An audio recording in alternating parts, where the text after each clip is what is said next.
Welcome back guys. स्वागत है एक बार फिर से आप सभी का आपके अपने चैनल ट्रेजरी ऑफ नॉलेज में। आज हम डिस्कस करने जा रहे हैं इंडियन जी के कुछ एक महत्वपूर्ण प्रश्न। H P U B Ed exam के लिए काफ़ी महत्वपूर्ण रहने वाले, आपको काफ़ी हेल्प मिलेगी इन प्रश्नों से। और पिछली वीडियो में मैंने यहाँ तक डिस्कस कर लिया था कि स्वतंत्र भारत में प्रथम महिला मुख्यमंत्री कौन थी। आज हम इससे आगे जो है डिस्कस करेंगे। इसमें भी मैं थोड़ा बहुत बता देता हूँ कि हमने यहाँ पर क्या क्या डिस्कस किया था, रिवीजन। और जो ये हमारा पहला प्रश्न था, माफ़ी चाहूँगा, जो हमारा आखिरी प्रश्न था पिछली वीडियो का, स्वतंत्र भारत में प्रथम महिला मुख्यमंत्री कौन थी, तो ये थी आपकी सुचेता कृपलानी। ऑप्शन डी सुचेता कृपलानी जो है इस प्रश्न का सही आंसर था। पिछली वीडियो में मैंने बता दिया था। थोड़ा सा रिवीजन कर लेते हैं यहाँ पर।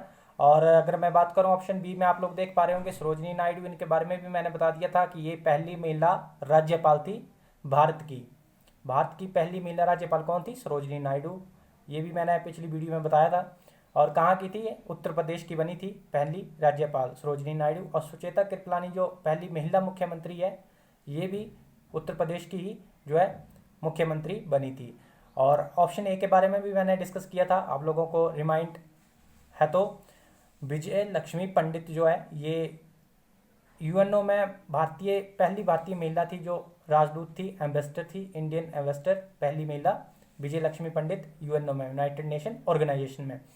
ऑप्शन सी अमृत कौर के बारे में मैं भी डिस्कस किया था कि राजकुमारी अमृत कौर जो है वो भारत की पहली महिला केंद्रीय मंत्री थी। और कौन सी मिनिस्ट्री दी गई थी इन्हें दी गई थी हेल्थ मिनिस्ट्री, स्वास्थ्य मंत्री थी। पहली महिला स्वास्थ्य मंत्री कौन थी? राजकुमारी अमृत कौर। ऑप्शन सी में आप लोग देख पा रहे हैं। तो शुरू करते हैं आज की ये वीडियो अपने पहले प्रश्न से। ये रिवीजन क्वेश्चन था, लास्ट वीडियो जो डाली थी मैंने यहाँ तक डाल दी थी। उपभोक्ता संरक्षण अधिनियम कब पारित हुआ? When was consumer protection act पास? तो ये पास हुआ था ऑप्शन ए 1986 में। अच्छा, जान लेते हैं कि उपभोक्ता संरक्षण अधिनियम है क्या। उपभोक्ता संरक्षण अधिनियम क्या है? सबसे पहले उपभोक्ता क्या होता है? जैसे कि हम जो है कहीं पर कुछ सामान खरीदने जाते हैं, जैसे शॉप पे कुछ सामान खरीदने जाते हैं या कहीं से हम कुछ सामान लेते हैं, तो हम जो उस चीज़ का जो उपयोग कर रहे हैं, तो वो जो है हम एक उपभोक्ता, एक कंज्यूमर है, कोई चीज़ जो हम खरीद रहे हैं कहीं से। तो कंज्यूमर प्रोटेक्शन एक्ट ये बोलता है कि कोई भी जो पर्सन है, कोई चीज़ जो बेच रहा है, उसमें मतलब आप क्या जो आप कोई चीज़ बेच रहा होता है दुकानदार की, जिसकी एक्सपायरी डेट होगी होती है, या फिर कुछ और भी परेशानी दिक्कत रहती है चीज़ों में, जैसे कि सामान खराब मिल गया या समथिंग कुछ और भी, तो उसके कंज्यूमर प्रोटेक्शन एक्ट बनाया गया था। और कब आया था? ये 1986 में आया था। काफ़ी महत्वपूर्ण प्रश्न है। एग्जैक्टली इसकी डेट भी पूछी जाती है, तो कब आया था? 24 दिसंबर आया था। आपने ये पूरा याद रखना है, 24 दिसंबर 1986 को आया था। 1986 को आया था। अच्छा, यहाँ से क्या प्रश्न बनता है? यहाँ से प्रश्न बनता है कि जो consumer national consumer right day कब बनाया जाता है? कब बनाया जाता है नेशनल कंज्यूमर राइट डे? राष्ट्रीय उपभोक्ता अधिकार दिवस कब बनाया जाता है? तो कब बनाया जाता है? ये बनाया जाता है आपका 24 दिसंबर को। इसीलिए बनाया जाता है क्योंकि उपभोक्ता संरक्षण अधिनियम कब पारित हुआ था? 1986 में पारित हुआ था। और इसीलिए 24 दिसंबर को जो है उपभोक्ता अधिकार दिवस मनाया जाता है, नेशनल कंज्यूमर राइट्स डे जिसको बोलते हैं। अगर पूछा जाए कि वर्ल्ड कंज्यूमर राइट्स डे कब मनाया जाता है, विश्व उपभोक्ता अधिकार दिवस कब मनाया जाता है, तो वो मनाया जाता है आपका 15 मार्च को। ये भी डेट रखना है आप लोगों ने याद, पेपर में पूछा जा सकता है। जरूरी नहीं कि राष्ट्रीय स्तर का पूछा जाए, इंटरनेशनल स्तर का भी पूछा जा सकता है। तो 15 मार्च को मनाया जाता है आपका वर्ल्ड कंज्यूमर राइट्स डे, और 24 दिसंबर को मनाया जाता है नेशनल कंज्यूमर राइट्स डे। तो उम्मीद है आप लोग समझ गए होंगे यहाँ पर काफ़ी कुछ। अच्छा, 24 दिसंबर से आप लोगों को कुछ और भी याद आ रहा होगा और पेपर में पूछा भी जाता है। 24 दिसंबर के बाद की डेट 25 दिसंबर, 25 दिसंबर को क्या मनाया जाता है? गुड गवर्नेंस डे मनाया जाता है, जिसको क्या कहा जाता है? सुशासन दिवस मनाया जाता है। वेरी वेरी इंपॉर्टेंट है, ये सभी प्रश्नों को आप लोग नोट कर लीजिए, पेपर में पूछे जाते हैं। क्या मनाया जाता है 25 दिसंबर को? सुशासन दिवस, गुड गवर्नेंस डे मनाया जाता है। और सुशासन दिवस क्यों मनाया जाता है? पूर्व प्रधानमंत्री अटल बिहारी वाजपेयी के जो बर्थ एनिवर्सरी होती है, उसके उपलक्ष्य पर जो है वो सुशासन दिवस डिसाइड किया गया था मनाने को 25 दिसंबर को। तो ये जो है इंपॉर्टेंट क्वेश्चन है, HPBED एंट्रेंस एग्जाम में पूछा जा सकता है, मैं वेरी इंपॉर्टेंट कहूँगा इसको। और साथ ही दिसंबर के कुछ और एक और महत्वपूर्ण दिवस भी जान लेते हैं जो पेपर में पूछे जा सकते हैं, जैसे कि 1 दिसंबर को क्या मनाया जाता है? वर्ल्ड एड्स डे मनाया जाता है। क्या मनाया जाता है? वर्ल्ड एड्स डे, विश्व एड्स दिवस कब मनाया जाता है? 1 दिसंबर को मनाया जाता है। वेरी वेरी इंपॉर्टेंट, नोट कर लीजिएगा, इसको भी पेपर में पूछा जाता है फ्रिक्वेंटली। अगर हम बात करें 10 दिसंबर को, तो 10 दिसंबर को क्या मनाया जाता है? Human rights day. क्या मनाया जाता है? Human rights day. मानवाधिकार दिवस कब मनाया जाता है? 10 दिसंबर को मनाया जाता है। ये डेज जितने भी मैंने आप लोगों से डिस्कस किए हैं दिसंबर माह के, इनमें से प्रश्न बनता है और मोस्ट इंपॉर्टेंट प्रश्न बनते हैं यहाँ से।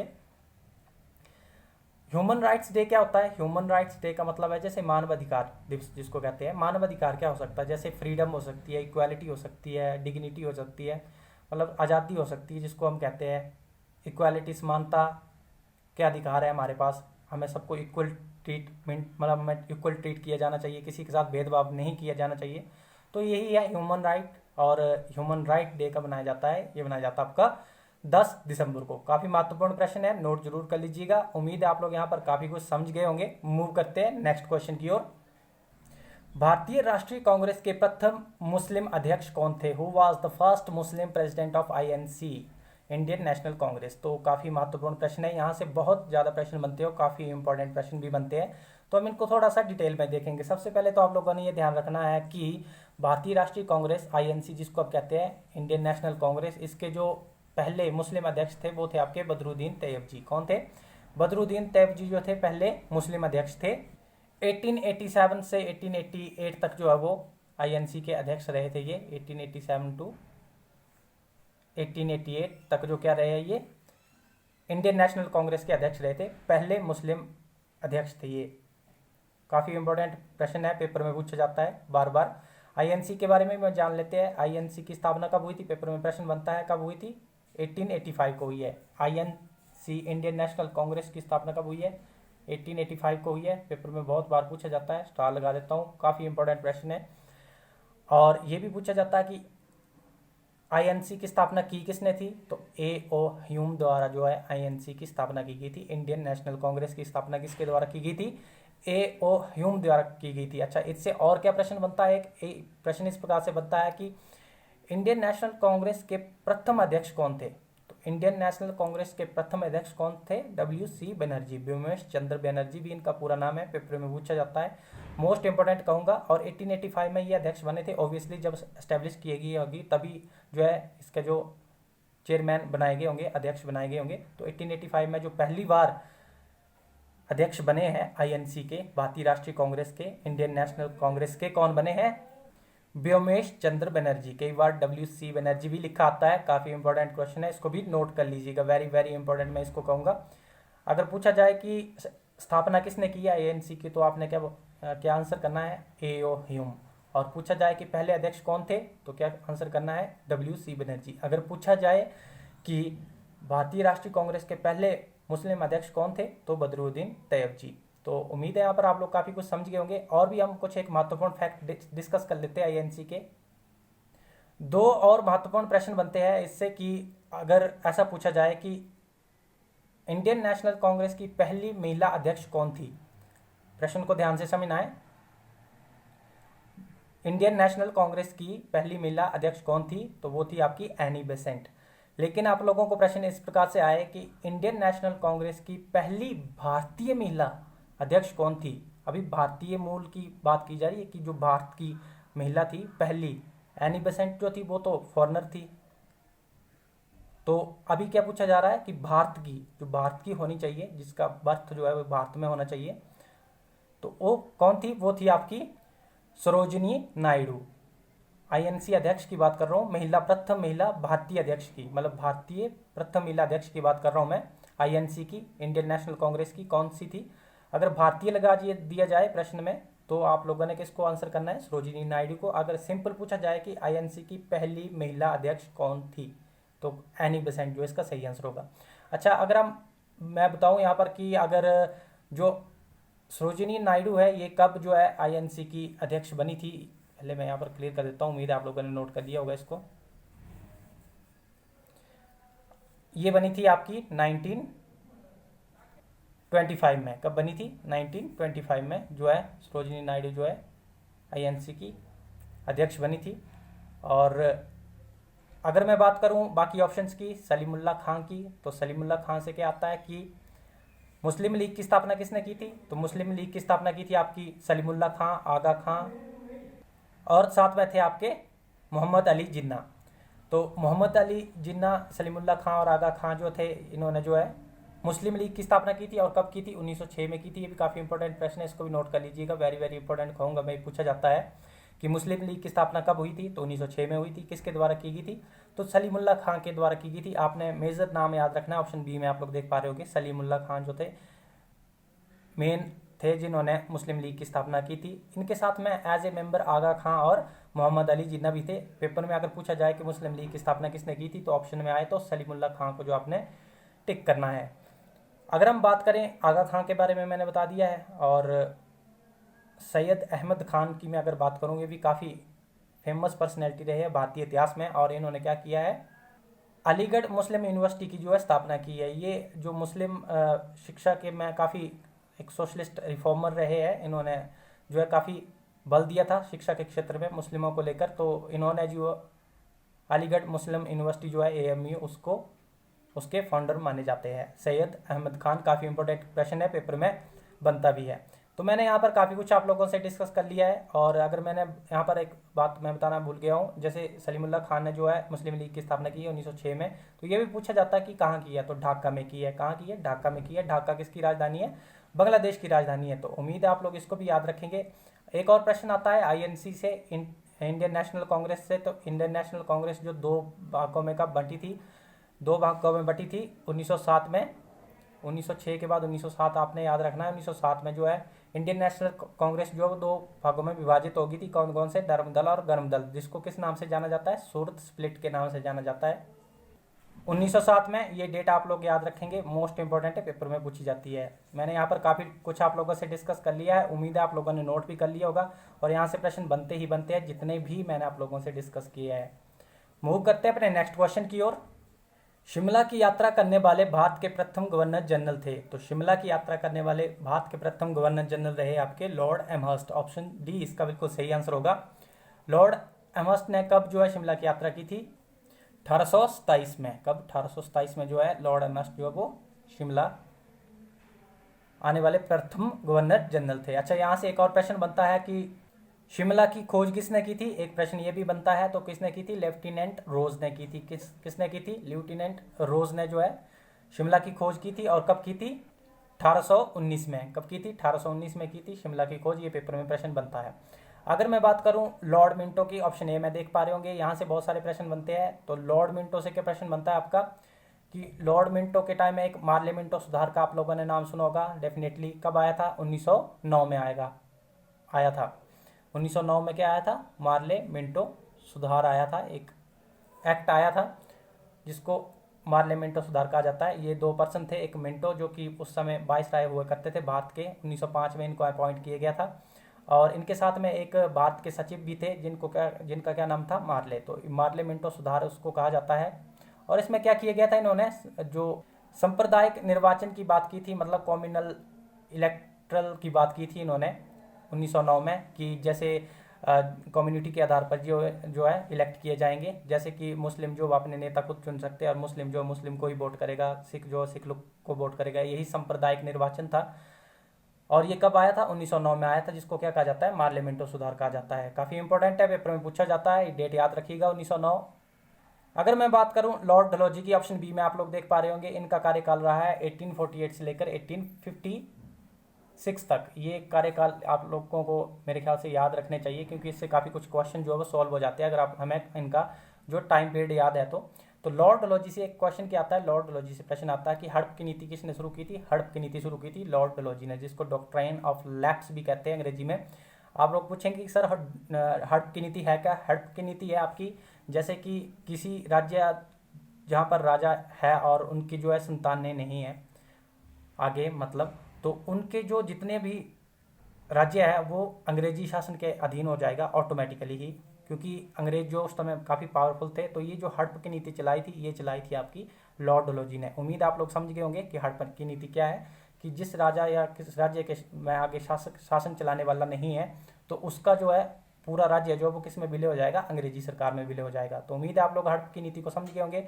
डलहौजी से और भी बहुत सारे क्वेश्चन बनते हैं, जैसे कि डलहौजी एक तो आप लोगों को एक प्रश्न आता है कि जो पहली बार भारत में ट्रेन कब चली थी, तो कब चली थी, 1853 में चली थी, 1853 में चली थी। मोस्ट इंपॉर्टेंट है, इसको भी नोट कर लीजिएगा।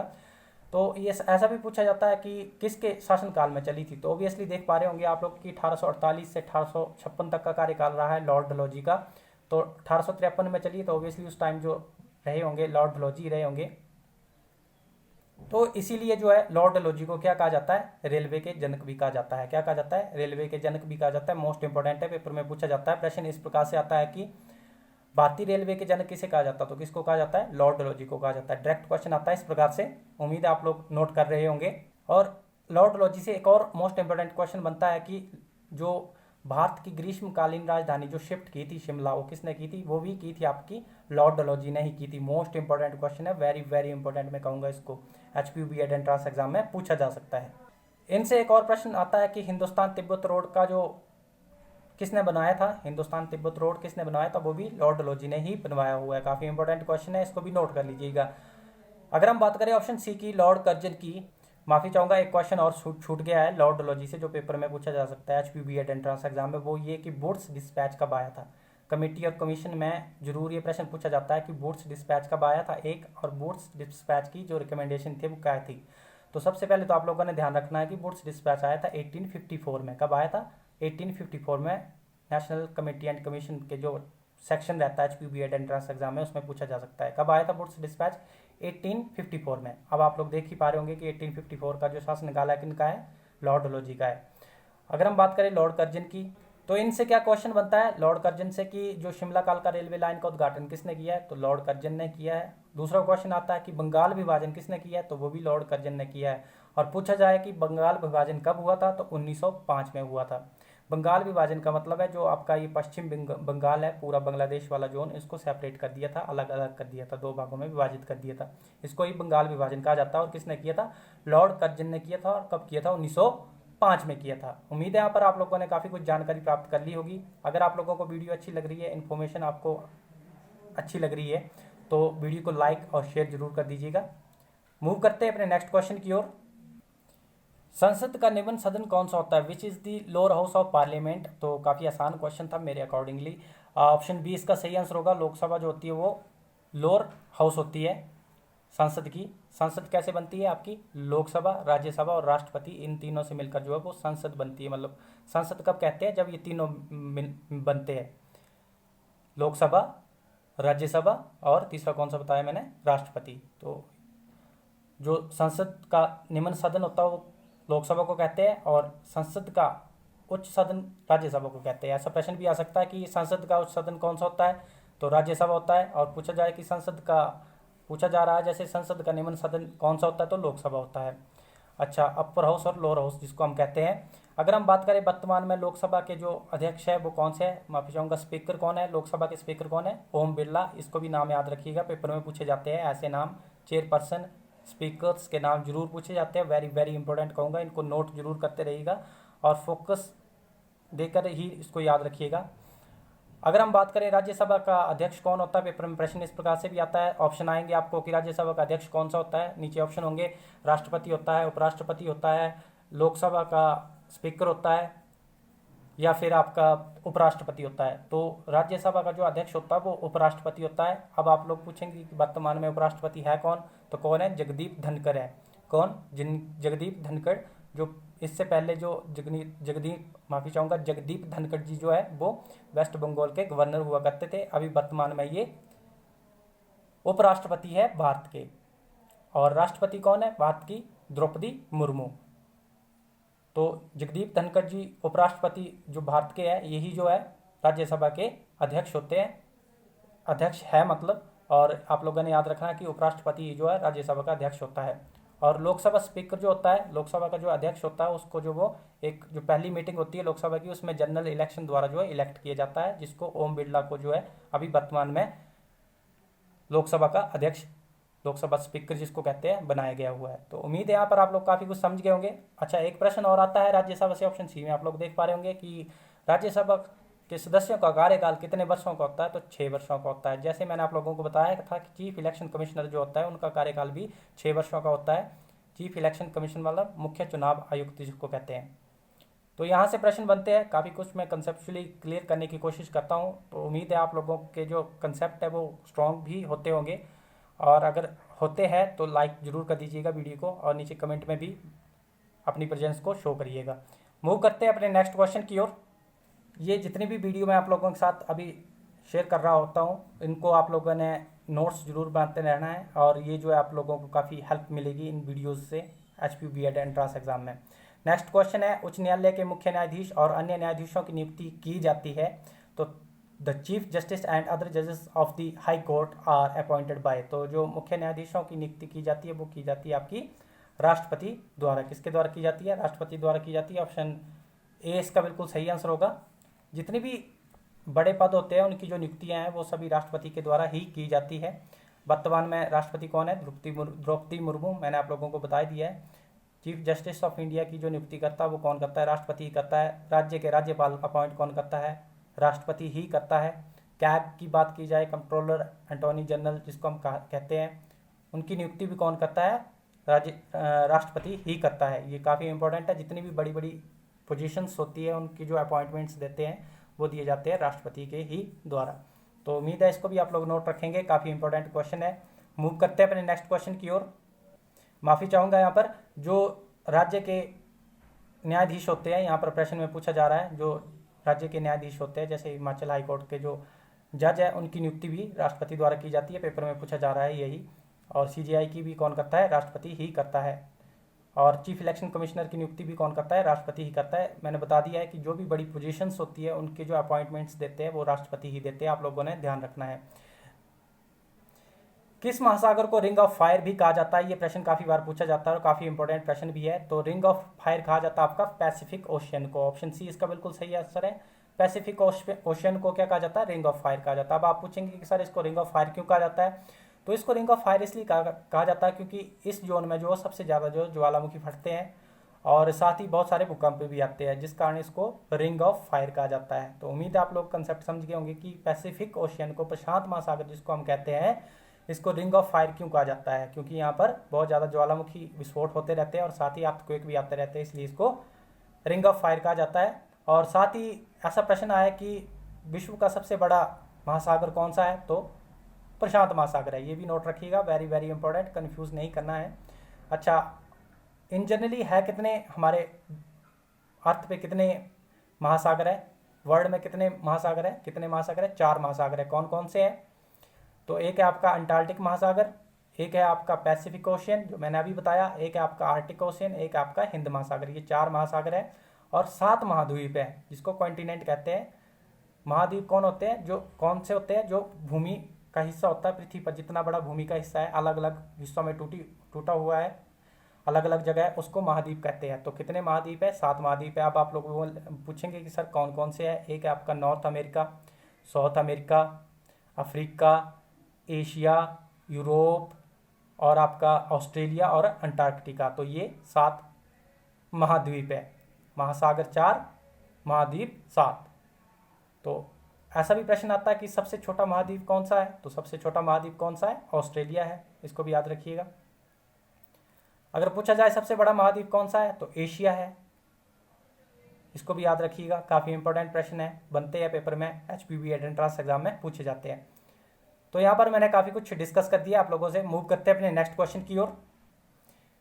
प्रथम लोकसभा के स्पीकर कौन थे? प्रथम लोकसभा के स्पीकर कौन थे? तो काफ़ी बार ये HPU BEd एंट्रेंस एग्जाम में लिटरली पूछा जाता है फ्रिक्वेंटली, और ये थे आपके GV महावलंकर। ऑप्शन ए बिल्कुल सही आंसर है और ये डायरेक्ट ही क्वेश्चन था।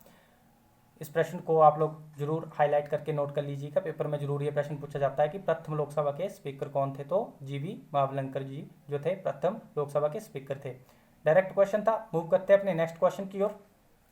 लोकसभा द्वारा पारित मनी बिल धन विधेयक को राज्यसभा से इतने दिनों में पास करना आवश्यक है।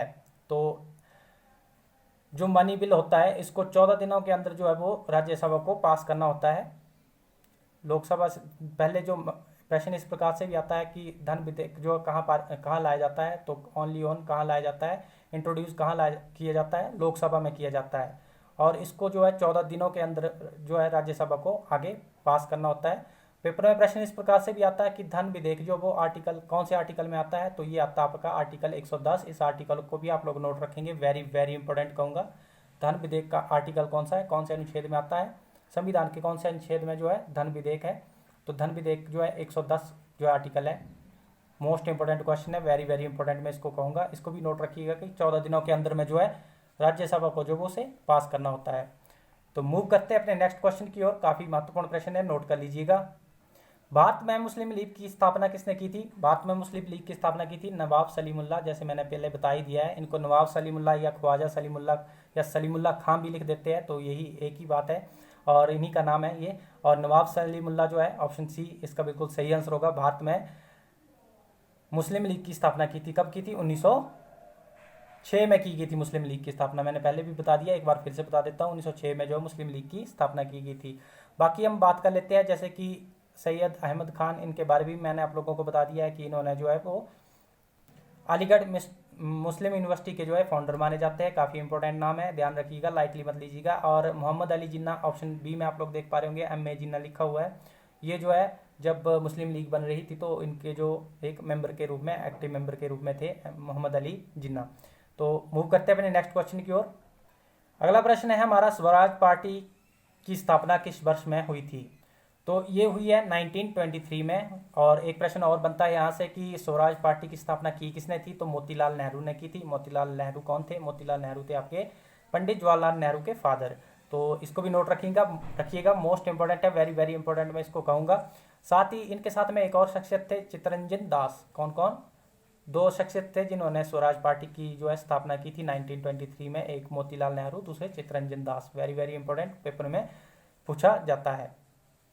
मूव करते हैं अपने नेक्स्ट क्वेश्चन की ओर, काफी इंपॉर्टेंट प्रश्न है। अगला प्रश्न है हमारा, नीली क्रांति किससे संबंधित है? तो नीली क्रांति जो है आपकी किससे संबंधित है? ये आपकी मछली उत्पादन से। ऑप्शन ए इसका बिल्कुल सही आंसर होगा, मछली उत्पादन से जो है नीली क्रांति जो है संबंधित है। और पेपर में प्रश्न ये भी बनता है कि फिश फार्मिंग को क्या कहा जाता है? तो पीसी कल्चर कहा जाता है, इसको भी नोट रखिएगा। और अगर आप लोगों को पूछा जाए कि सेरी कल्चर किसे कहा जाता है, तो रेशम कीट को कहा जाता है। तो ये कल्चर जो है, इस टॉपिक को भी तैयार कर लीजिएगा, एचपीयू बीएड में काफ़ी बार पूछे जाते हैं और मोस्ट इंपॉर्टेंट टॉपिक है, इसको भी तैयार कर लीजिएगा कि किसको क्या कहा जाता है। जैसे मैंने बताया अभी कि सेरी कल्चर किसको कहा जाता है, आपका रेशम कीट को कहा जाता है। अगर मैं बात करूं, यहाँ पर ब्लू रेवोल्यूशन की बात की जा रही है तो मछली से है। और ऑप्शन डी में आप लोग देख पा रहे होंगे कि जो दूध जो है, इससे कौन सी क्रांति थी? श्वेत क्रांति थी, व्हाइट रेवोल्यूशन जिसको कहते हैं। अगर पेपर में प्रश्न बने कि ऑपरेशन फ्लड किससे रिलेटेड है, तो वो किससे रिलेटेड है? दुग्ध क्रांति से ही है, व्हाइट रेवोल्यूशन जिसको हम कहते हैं। अगर पूछा जाए कि व्हाइट रेवोल्यूशन, श्वेत क्रांति के जनक किन्हें कहा जाता है, तो वो कहा जाता है आपका वर्गीस कुरियन को कहा जाता है। क्या कहा जाता है? श्वेत क्रांति के जनक। मोस्ट इंपॉर्टेंट क्वेश्चन है, पेपर में जरूर पूछा जाता है, वेरी वेरी इंपॉर्टेंट मैं इसको कहूंगा। मूव करते हैं अपने नेक्स्ट क्वेश्चन की ओर। भारतीय संविधान की 7वीं अनुसूची संबंधित है शब्द के उपबंध से। ऑप्शन बी है राष्ट्रपति और राज्यपाल से, ऑप्शन सी है 22 भारतीय भाषाएं से, ऑप्शन डी है विधान से संबंधित 3 सूची से। तो देखिए, भारतीय संविधान में सबसे पहले 3 जो मेजर कंपोनेंट है कौन कौन से हैं? एक आपके आर्टिकल्स होते हैं, एक आपके पार्ट होते हैं, भाग जो जिसको कहते हैं, और एक है आपका शेड्यूल जिसको हम क्या कहते हैं? अनुसूचियां कहते हैं। तो क्या क्या बताया मैंने? आर्टिकल अनुच्छेद 1, भाग जिसको पार्ट कहते हैं इंग्लिश में 2, और एक बताया आपको शेड्यूल जिसको क्या कहते हैं? आपका अनुसूचियाँ। तो कितनी कितनी है? 300। मूल संविधान में जो है वो 395 आर्टिकल्स थे, 395, और 22 भाग है वर्तमान में, और साथ ही आपका 12 अनुसूचियाँ हैं। तो 12 अनुसूचियों में से जो है आपकी 7वीं अनुसूची जो है, जिसमें जो 3 लिस्ट है, 3 सूचियाँ हैं, कौन कौन सी है? एक है आपकी राज्य सूची, एक है आपकी संघ सूची, और एक है आपकी संबत्ति सूची। तो 7वीं अनुसूची में जो है यही ऑप्शन डी जो है विधान से संबंधित 3 सूचियां हैं। कौन कौन सी बताई मैंने अभी? एक आपकी राज्य सूची, एक आपकी संघ सूची, एक आपकी संबत्ति सूची। तो इनके बीच में आपको बता देता हूँ, थोड़ी सी इंट्रोडक्शन दे देता हूँ कि ये सूचियाँ हैं क्या। देखिए, राज्य सूची वो होती है, इनमें कुछ विषय होते हैं, जैसे कि जिस पर जो नियम और किस प्रकार से रेगुलेट करना है उसको राज्य की सरकार ही डिसाइड करती है और अपने हिसाब से नियम बनाती है। इसमें कौन कौन से सब्जेक्ट आते हैं? जैसे राज्य किस पर नियम बना सकती है, जैसे कि पुलिस पर, कि कितनी पुलिस प्रोटेक्शन जो है राज्य सरकार, पुलिस की रिक्रूटमेंट कौन करवाता है? राज्य करवाता है, ना कि सेंटर करवाता है। तो पुलिस, राज्य के पास अधिकार होता है कि अपने हिसाब से जितने मर्जी उतने पुलिस जो है रिक्रूट कर सकते हैं, या कुछ और पुलिस के क्षेत्र में जितने भी नियम बनाने होते हैं वो बना सकते हैं। और भी बहुत सारे हैं, जैसे कि एग्रीकल्चर हो गया, तो एग्रीकल्चर जो है कृषि पर भी जो नियम है, जो कितना प्रोडक्शन करना है, किस में ज़्यादा आपको फर्टिलाइजर्स देने की परमिशन देनी है, या फर्टिलाइजर इशू करने हैं अपने राज्य में, या फिर हमें ऑर्गेनिक कृषि करनी है, तो ये सब राज्य के अधिकार क्षेत्र में होता है। और इस पे जो है केंद्र सरकार ऐसे नहीं बोल सकती है कि आप इस फसल को कम उगाओ राज्य में, यही है। तो इस पर पूरा कंट्रोल जो होता है राज्य का होता है, इसी को राज्य सूची कहा जाता है, जिस पर जो है राज्य सरकार जो अपने कानून नियम बना सकती है। और संघ सूची क्या होती है, जिसमें केंद्र सरकार के नियम होते हैं, जो केंद्र सरकार के अधिकार क्षेत्र में होती है, जैसे कि डिफेंस हो गया, जैसे कि आर्मी होगी, एयरफोर्स होगी, नेवी होगी, ये जो है किसके कंट्रोल में, रेलवे हो गया, किसके कंट्रोल में, केंद्र सरकार जो है इसको रिक्रूट करती है, और किस प्रकार से इनको रेगुलेट करना है, ये सब जो है वो केंद्र सरकार के अधिकार क्षेत्र में होता है, इसलिए इसको क्या कहा जाता है, संघ सूची कहा जाता है। जो ये जो विषय बताए मैंने, ये केंद्र सरकार के बताए। और राज्य सूची और संघ सूची को आप लोग समझ गए होंगे। अब समवर्ती सूची कौन सी होती है, तीसरी समवर्ती सूची होती है, इसको कंकरेंट लिस्ट कहते हैं।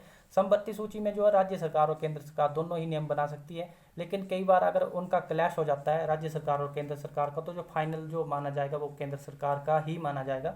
तो इसको भी आप लोग नोट रखिएगा। अच्छा, आप लोग पूछेंगे कि सर जो कंकरेंट लिस्ट है, समवर्ती सूची है, इसमें कौन सा विषय है, तो इसमें है आपका शिक्षा के ऊपर जो है वो राज्य सरकार भी अपने नियम बना सकती है, और केंद्र सरकार भी बना सकती है। मतलब कि राज्य सरकार जो है वो शिक्षा पर अधिकार है, और केंद्र सरकार का भी शिक्षा के ऊपर पूरा अधिकार है, किस प्रकार से चलना चाहिए। तो उम्मीद है आप लोग इन तीनों सूचियों को अच्छी से समझ गए होंगे। तो ये कौन से शेड्यूल में है, कौन से अनुसूची में है, ये तीनों सूचियाँ, ये आपकी 7वीं अनुसूची में है। और 22 भाषाओं वाली जो पूछी ऑप्शन सी में आप लोग देख पा रहे होंगे 22 भाषाएं। तो 22 भाषाएं कौन से संविधान की अनुसूचियों में है, ये प्रश्न भी पूछा जाता है। वेरी वेरी इंपॉर्टेंट, मैं इसको कहूँगा, स्टार लगा देता हूँ, आप लोग नोट जरूर कर लीजिएगा, ये प्रश्न जरूर पूछा जाता है।